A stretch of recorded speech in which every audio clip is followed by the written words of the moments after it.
Thaina, mamangagi matam amada khun amada Chauren kauba nupa ama leirami. Chaurengi loinabigi mamingna Asangbi haina kaurami. Makoi anigi machanupa amasu leirami. Mamingna Thembung kaurami. Chaurengi imungdi lau yamna chaba nungaiba imungni. Chauren magi nupi Asangbida yengduna asumna. Hai, mama, nachanupada mukta haudo ujone.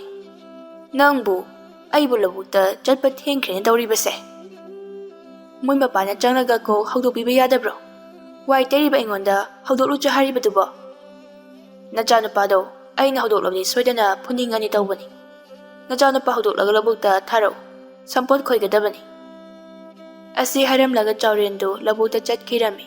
Asangbisu wai teri Thembungsu haugalakladuna mapana thorai. Asangbi machanupada yengduna. Hai, napana nang haugalabadi. Labukta lao haiduna hairambani.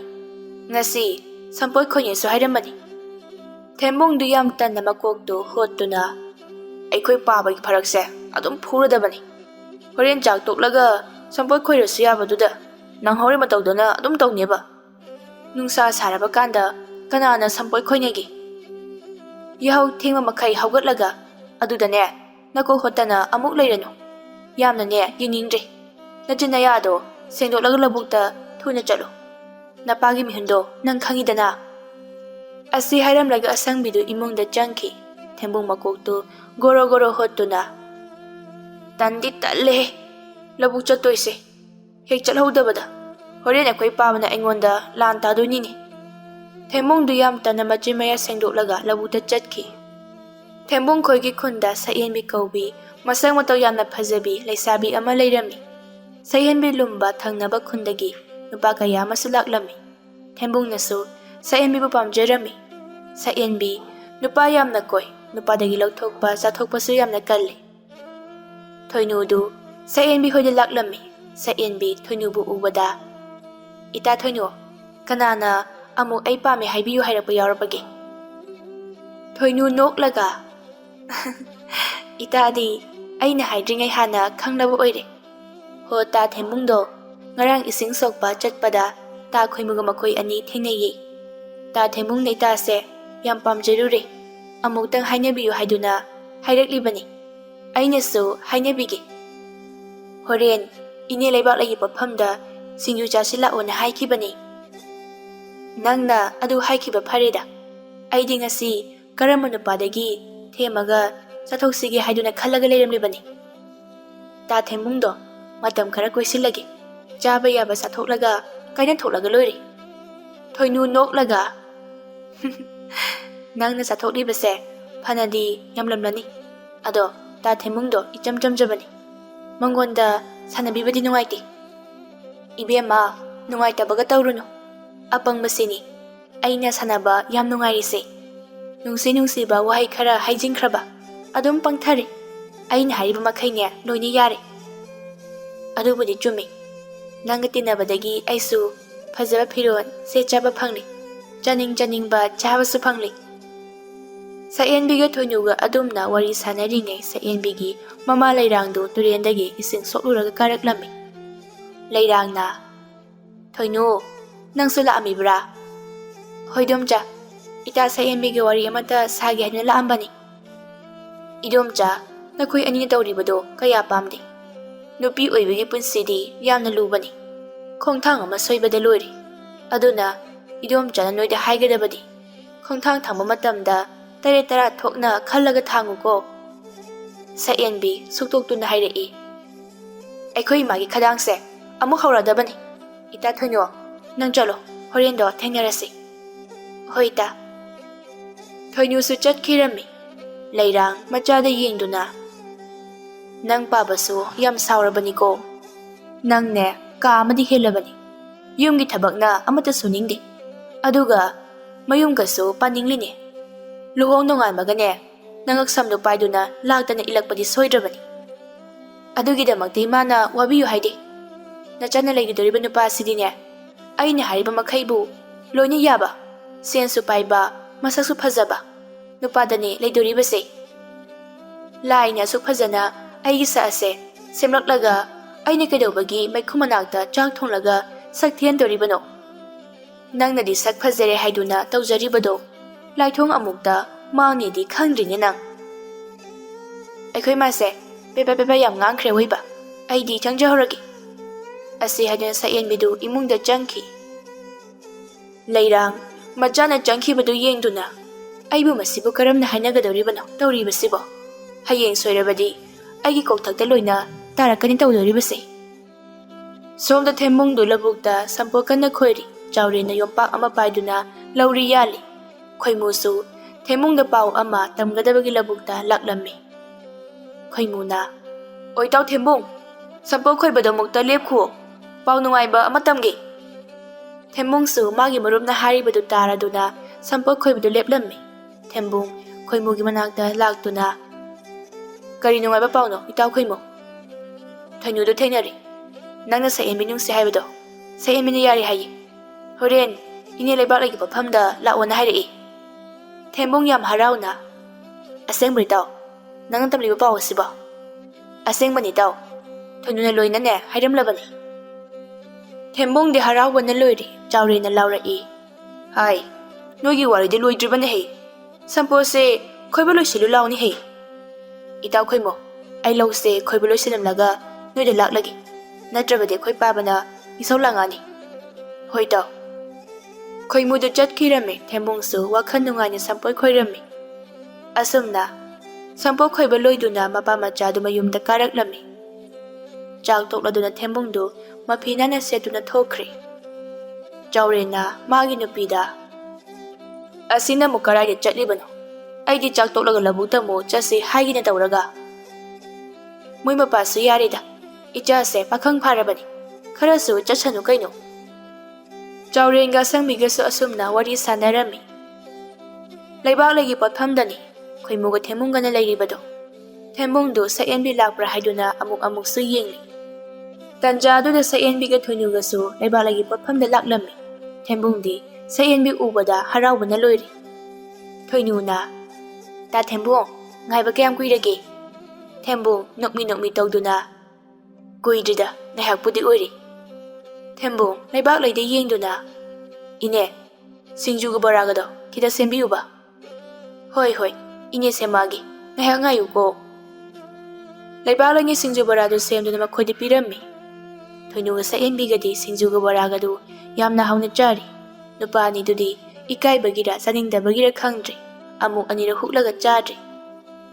ꯊꯣꯏꯅꯨꯒ ꯁꯛꯌꯦꯟꯕꯤꯒꯁꯨ ꯁꯤꯡꯖꯨꯒ ꯕꯣꯔꯥꯒꯗꯨ ꯃꯕꯨꯛ ꯄꯦꯟꯅ ꯆꯥꯗꯨꯅ ꯊꯣꯏꯅꯨꯅ ꯍꯥꯏꯔꯛꯏ, "ꯇꯥ ꯊꯦꯝꯕꯨꯡ, ꯑꯗꯨꯗꯤ ꯑꯩꯈꯣꯏꯃꯨꯛ ꯆꯪꯈ꯭ꯔꯒꯦ, ꯍꯌꯦꯡ ꯑꯃꯨꯛ ꯊꯦꯡꯅꯔꯁꯤ"꯫ "ꯍꯣꯏ, ꯆꯪꯈ꯭ꯔꯣ"꯫ ꯊꯣꯏꯅꯨꯒ ꯁꯛꯌꯦꯟꯕꯤꯒꯗꯨ ꯆꯪꯈ꯭ꯔꯦ꯫ ꯊꯦꯝꯕꯨꯡꯒ ꯈꯣꯏꯃꯨꯒꯁꯨ ꯁꯤꯡꯖු ꯕꯣꯔꯥꯒꯤ ꯁꯦꯟ ꯄꯤꯔꯝꯂꯒ ꯄꯣꯠꯐꯝꯗꯒꯤ ꯊꯣꯔꯛꯏ꯫ ꯈꯣꯏꯃꯨꯅ "ꯆꯥꯒꯩ ꯆꯥꯊꯣꯛꯂꯒ ꯆꯪꯂꯒꯦ, ꯋꯥꯔꯤ ꯑꯃꯠꯇꯁꯨ ꯁꯥꯟꯅꯕ ꯐꯪꯍꯧꯗꯦ꯫ ꯍꯌꯦꯡꯈꯩꯗꯤ ꯄꯣꯠꯐꯝꯗ ꯎꯅꯕ ꯌꯥꯗ꯭ꯔꯦ, ꯆꯤꯡꯌꯥꯗ ꯑꯣꯏꯅ ꯎꯅꯔꯁꯤ, ꯑꯗꯨꯗꯤ ꯋꯥꯔꯤ ꯁꯥꯕꯁꯨ ꯐꯪꯂꯅꯤ, ꯁꯦꯟꯁꯨ ꯇꯤꯡꯉꯔꯣꯏ"꯫ ꯃꯤ ꯏꯀꯥꯏꯗꯨꯅ ꯇꯧꯔꯤ ꯑꯣꯏꯔꯝꯂꯤꯕ ꯏꯇꯥꯎꯁꯤꯗꯤ꯫ ꯊꯦꯝꯕꯨꯡꯒ ꯈꯣꯏꯃꯨꯒꯁꯨ ꯋꯥꯔꯤ ꯁꯥꯗꯨꯅ ꯂꯥꯛꯂꯝꯃꯤ꯫ ꯅꯨꯃꯤꯠ ꯑꯁꯤꯗꯒꯤ ꯊꯦꯝꯕꯨꯡꯒ ꯁꯛꯌꯦꯟꯕꯤꯒ ꯅꯨꯡꯁꯤꯅꯔꯝꯃꯤ꯫ ꯈꯣꯏꯃꯨꯒ ꯊꯣꯏꯅꯨꯒ ꯑꯃ ꯅꯨꯡꯁꯤꯅꯔꯝꯃꯤ꯫ ꯅꯣꯡꯃ ꯊꯦꯝꯕꯨꯡꯒ ꯁꯛꯌꯦꯟꯕꯤꯒ ꯎꯅꯔꯝꯃꯤ꯫ ꯁꯛꯌꯦꯟꯕꯤꯅ ꯊꯦꯝꯕꯨꯡꯗ "ꯇꯥ ꯊꯦꯝꯕꯨꯡ, ꯅꯪ ꯅꯈꯨꯠꯇ ꯁꯦꯟꯒ ꯄꯥꯏꯕ꯭ꯔꯣ?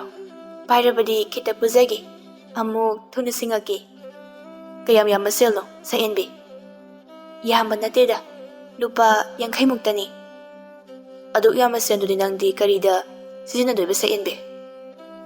"ꯉꯛꯁꯦ ꯏꯍꯥꯡ ꯍꯥꯡꯉꯦꯅ ꯁꯅꯥꯒꯤ ꯂꯤꯛ ꯑꯃ ꯁꯥꯈꯤꯕ, ꯂꯨꯄꯥ 50ꯃꯨꯛ ꯋꯥꯠꯂꯕ, ꯑꯗꯨꯒꯤꯅꯤ"꯫ "ꯑꯗꯨꯒꯤ ꯑꯣꯏꯔꯗꯤ ꯂꯩ ꯀꯩꯅꯣ, ꯑꯩ ꯄꯤꯒꯦ, ꯑꯩꯅ ꯇꯨꯡꯁꯤꯟꯕ ꯁꯦꯟ ꯌꯥꯝ ꯂꯩ"꯫ ꯁꯛꯌꯦꯟꯕꯤ ꯃꯣꯃꯣ ꯅꯣꯛꯇꯨꯅ "ꯇꯥ ꯊꯦꯝꯕꯨꯡꯁꯦ ꯌꯥꯝ ꯐꯩꯌꯦ, ꯑꯩꯅ ꯄꯥꯝꯖꯕꯗꯣ ꯍꯦꯛ ꯊꯣꯛꯏ. ꯑꯗꯣ ꯇꯥ ꯊꯦꯝꯕꯨꯡ, ꯍꯌꯦꯡꯋꯥꯏ ꯑꯩꯕꯨ ꯂꯧꯔꯒ ꯊꯤꯅ ꯇꯧꯕꯗꯤ ꯑꯩꯗꯤ ꯌꯥꯔꯣꯏꯀꯣ"? "ꯀꯩꯗꯧꯕꯒꯤ ꯊꯤꯅ ꯇꯧꯗꯣꯏꯅꯣ? ꯑꯩꯈꯣꯏꯗ ꯂꯩꯔꯕꯗꯤ ꯌꯥꯝ ꯅꯨꯡꯉꯥꯏꯅ ꯊꯝꯗꯣꯏꯅꯤꯗ.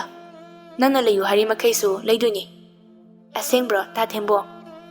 "ꯑꯁꯦꯡꯕꯅꯤ ꯁꯛꯌꯦꯟꯕꯤ"꯫ ꯑꯁꯨꯝꯅ ꯊꯦꯝꯕꯨꯡꯒ ꯁꯛꯌꯦꯟꯕꯤꯒ ꯋꯥꯔꯤ ꯁꯥꯟꯅꯔꯝꯃꯤ꯫ ꯁꯛꯌꯦꯟꯕꯤꯅ ꯊꯦꯝꯕꯨꯡꯗꯒꯤ ꯁꯦꯟ ꯂꯧꯊꯣꯛꯄ ꯆꯥꯊꯣꯛꯄ ꯃꯌꯥꯝ ꯑꯃ ꯇꯧꯔꯝꯃꯤ꯫ ꯊꯦꯝꯕꯨꯡꯗꯨ ꯁꯛꯌꯦꯟꯕꯤꯗ ꯁꯦꯟ ꯄꯤꯅꯕ ꯍꯣꯠꯅꯕꯗ ꯃꯄꯥꯗꯒꯤ ꯐꯥꯎꯕ ꯁꯦꯟ ꯍꯨꯔꯥꯟꯗꯨꯅ ꯁꯛꯌꯦꯟꯕꯤꯗ ꯄꯤꯔꯝꯃꯤ꯫ Thembungna Sayenbibu yamna nungsijarami adubu Sayenbinadi Thembungbu nungsiramde.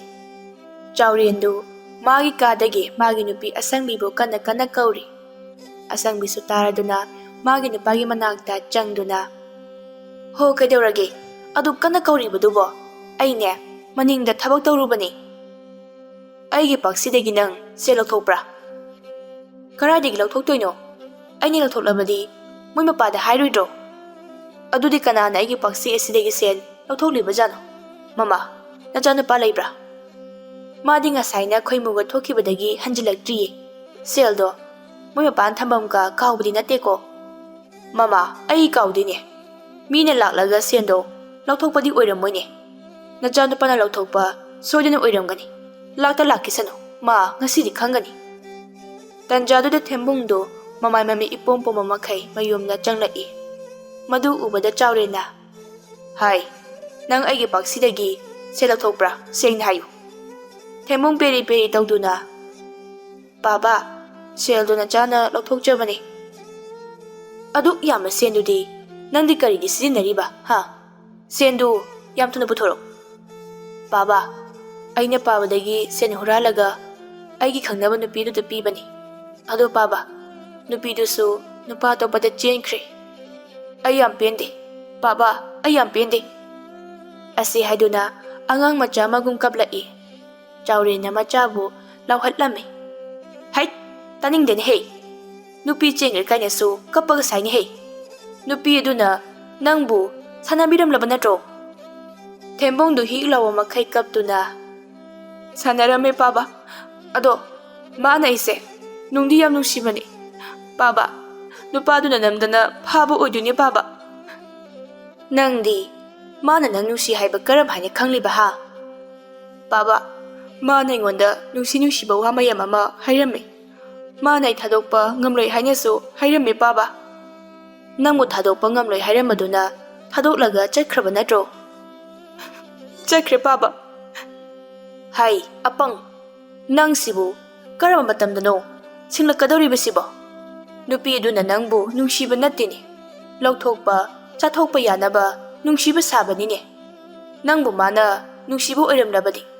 Atopa nupada chelamone. Imungdane thuna changhawro. Nang ubada khulase mareng chali. Asangbina machanupabu themduna imungda thajinki. Thembungdu magi kada changduna kapli. Sayenbi, karigino. Nang na ibu nungsidi hairaga. Aibu thadokuna chatliba karigino. Sayenbi, ai nangmu yam warawi. Ai warawi hairibasini. Asi hairaga Thembungdu yamna kaplami. Khoimudu Thembung khoida Thembungbu unaba laklami. Asangbina Thembungdu magi kada lay haibaduda khoimusu Thembungi kada changlai. Thembung phamungda tumduna lairami. Khoimu Thembunggi manakta phammi. Itaw, Thembung khoimubu ubada. Itaw, nang Sayenbiga unarapro. Aina mangonda hayu haibado. Itaw, nang hairambra. Mana kay harake. Aina mo chensi haiba yarapro itaw. Itaw, Sayenbiga unaba phangaktre. Thoinugadi unare.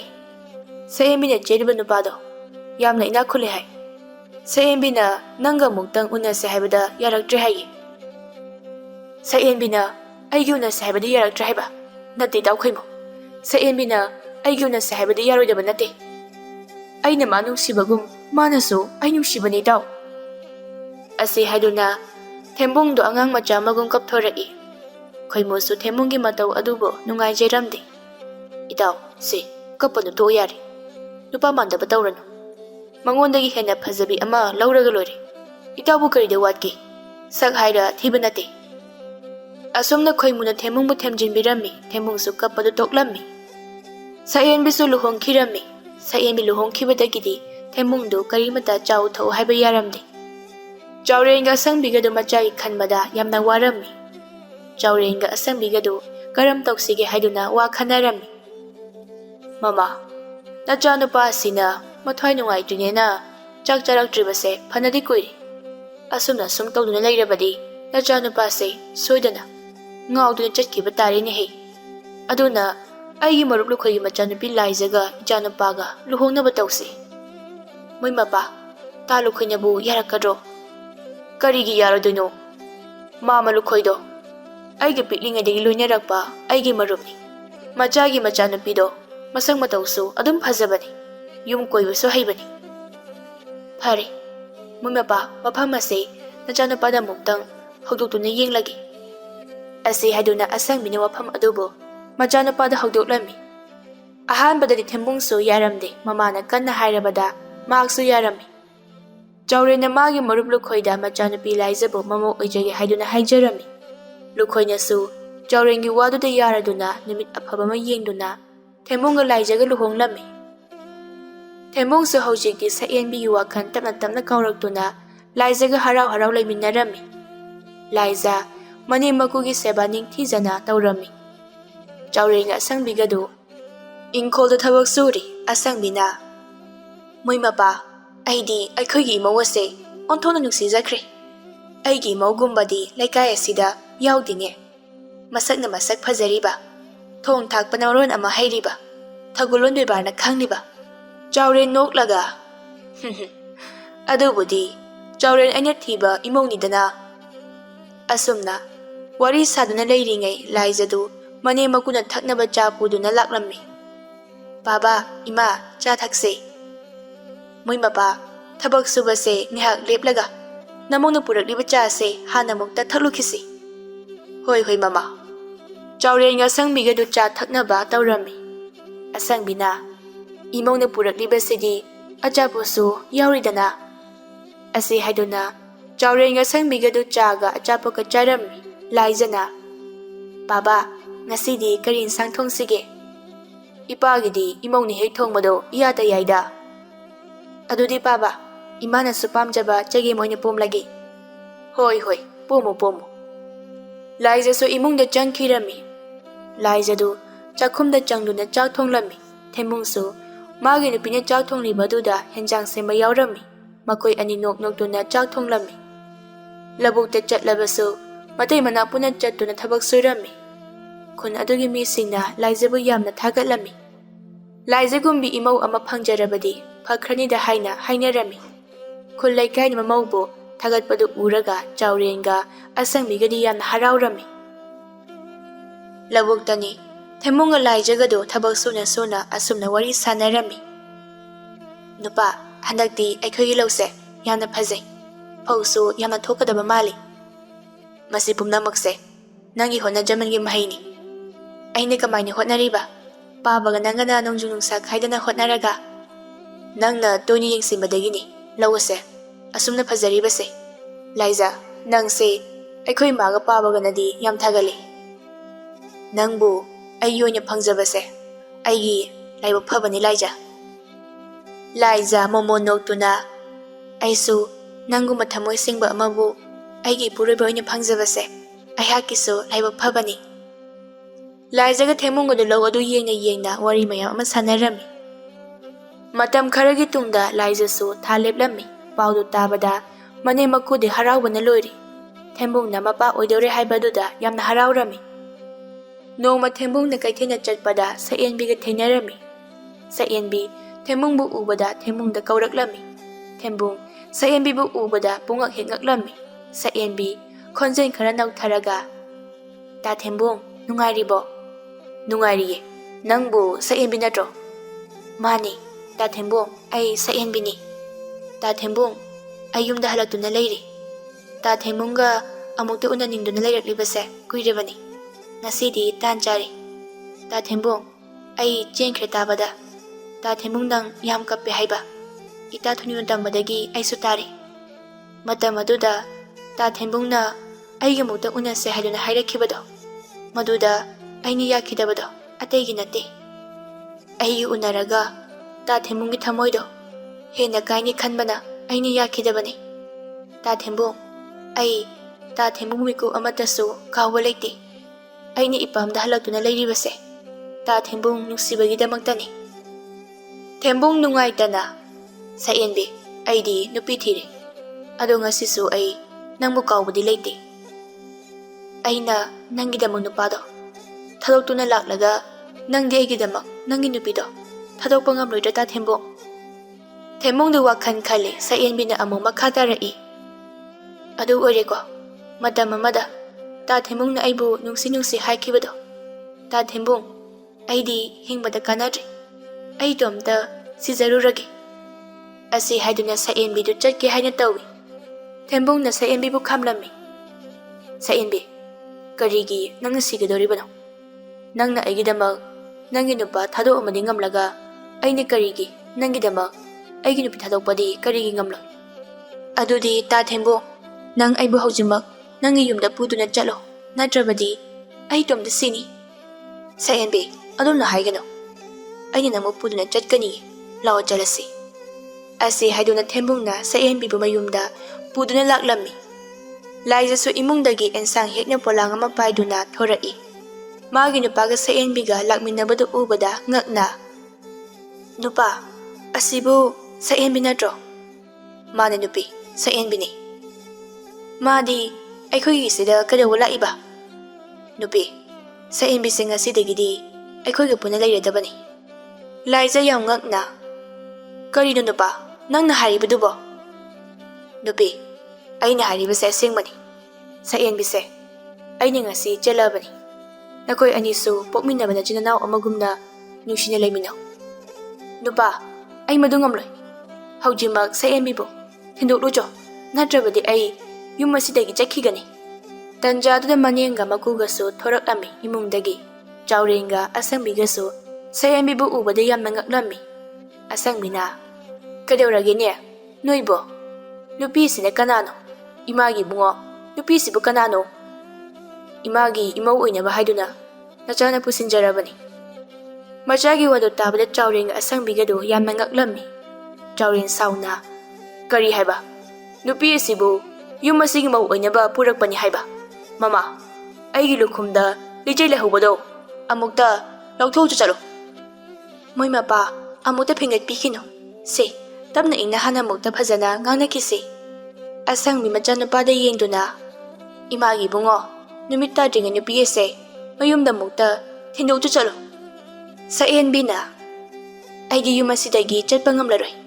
Ai chengkhrai base miloina khangna horabani.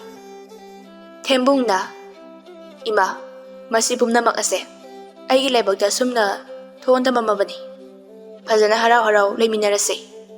Laija kaptuna, ai madu ngamloi. Phana warabasu ai khangma ngamganiye. Adubu nupi atomigi leiminabadi aidi ngamoi. Leiminaba ngamloidaba oirabadi nang napamna chakro ai thingoi. Chaurena, imau sanana kadawbagi mapamna chatkani. Imaudi aikhoigi yumasida leigadabani. Nangdi yumasida leiba yaroi. Nupisi pudna karaidana machakro. Asi haiduna Chaurena Thembunga Sayenbigabu yumdagi tanthokirami. Thembunga Sayenbiga sumi lainadaba yum amada leirami.